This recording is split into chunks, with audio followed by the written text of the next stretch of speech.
Oh god, Doc Destructo's doing another video on a movie again. This is probably gonna be some total wreck of an experience. Oh, fuck yeah.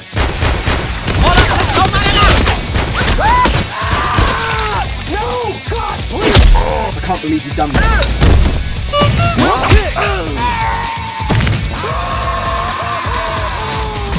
Oh, you playing Minecraft? Huh?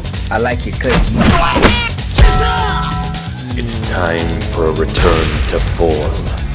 Because while the summer is too bright for me not to suffer in its light, my will is brighter still. Jesus!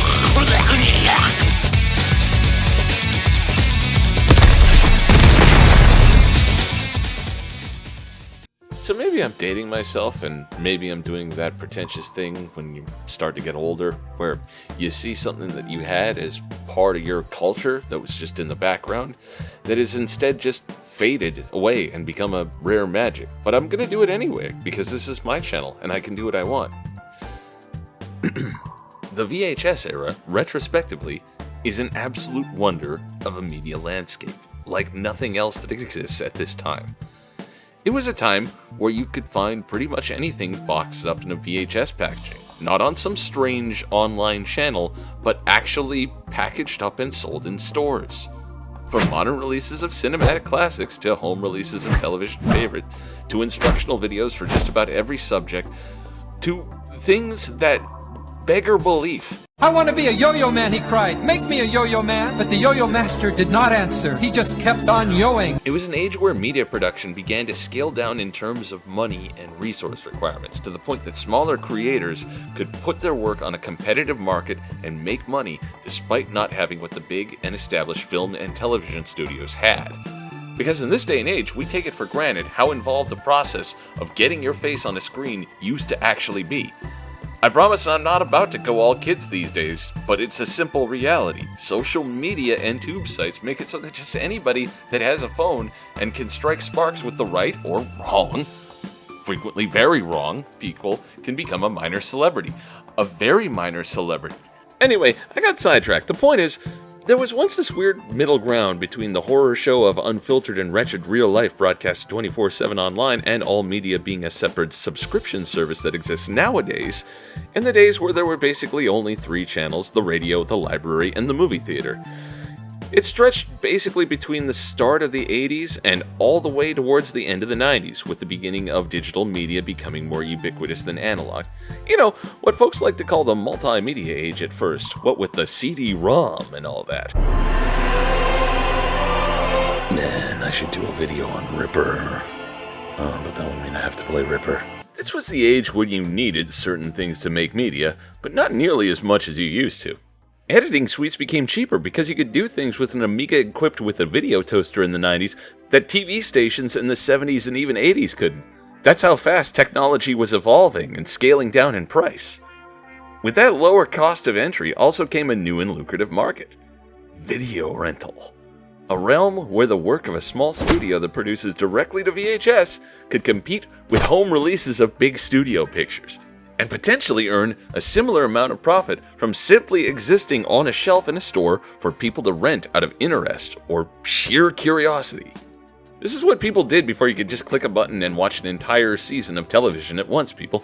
I need to impress this upon those of you that are young. And yes, I'd be lying so hard my cap would blot out the fucking sun if I tried to say that something like Deadly Prey made as much money in the video rental market as, like, Die Hard. But people could make money in this method, at least for a time. At least if they played their cards right. It worked really well for Canon Films, for example. You know, right up until they started embezzling from their own projects, rendering their most high-profile movies also among their most unwatchable. Let this be our final battle! But you can see how obviously they ran out of budget. Look at that! But money there was, and films like this are self-evidence of that fact. Behold, back in action, a movie that I could not recite the plot to you if I tried, nor could I even tell you the significance of its title. It's a film that exists to live on a shelf in a movie rental joint and make passers-by go, "Ooh, what's this?" with its cover. Why, it's $3 for 2 days, thanks, have a good one, enjoy your loot box of cinematic quality. Enjoy 48 hours drawn from memory. Except here's the thing, this movie is dumb, and its script is basically a blank check to go from location to location for pursuit of a generic cop movie revenge quest. It's just also that they really knew their priorities in making this type of movie, which was blowing shit up and beating the fuck out of dudes. I've been waiting for you. I'm simply going to harvest your organs.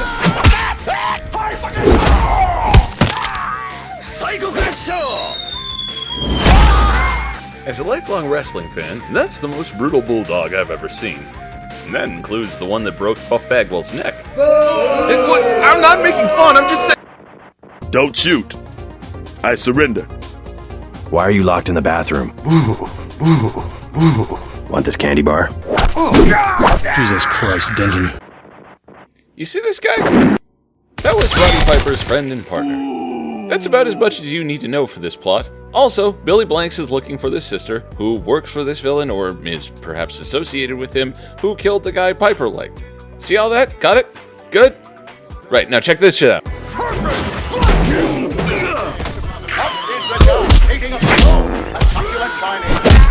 Got to turn the wheels. 15 down there, triple caution. Triple caution, stay center. I am gonna kill you. Skip it up and down. Now you know why this movie exists. A film that plays to its strength. It features a genuinely talented martial artist and a maniacally charismatic man whose fuck-it-we-ball athleticism could be described as the blueprint for Chris Farley unleashed in a pro wrestling ring. It puts them in a box with stuntmen, and then it shakes the box. What results is two absolute lunatics smoking on that bloodlust pack like you seldom see in a film, a movie where the violence comes from a genuine place of happy, angry exertion of pent-up ferocity, rather than the high-caliber, sadistic, ballistic saw trap that is a Death Wish movie. You cannot tell me there isn't a giddy joy to the violence in this movie, because in the same fight where Roddy Piper bites a motherfucker, he then proceeds to menace him with a Tonto, backing him up onto a patio barbecue. And when the guy relents and begs for mercy, Piper drops the knife and lights his dick and balls on fire with a gas grill. Look, you know me, I'm Doc Destructo, the modern model of restraint. I have self-control, sometimes, but also I'm an adult, and if I want to, I can buy 2 candy bars instead of 1. Kane is attaching the jumper cables, and I hate to say it, but the shaving man's testicles. This guy's a nut. Just another parasite.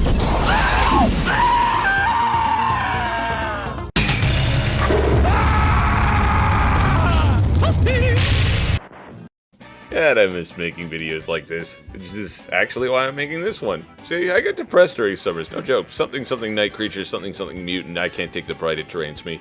My best method of cracking a depression is creativity, and me coming upon this movie again one day and doing a rewatch made me say, oh yeah, this dumb thing. What an easy recommend, and also, what an incredibly exploitable canvas. Load the spaceship with the rocket fuel. Stop making that face, Billy.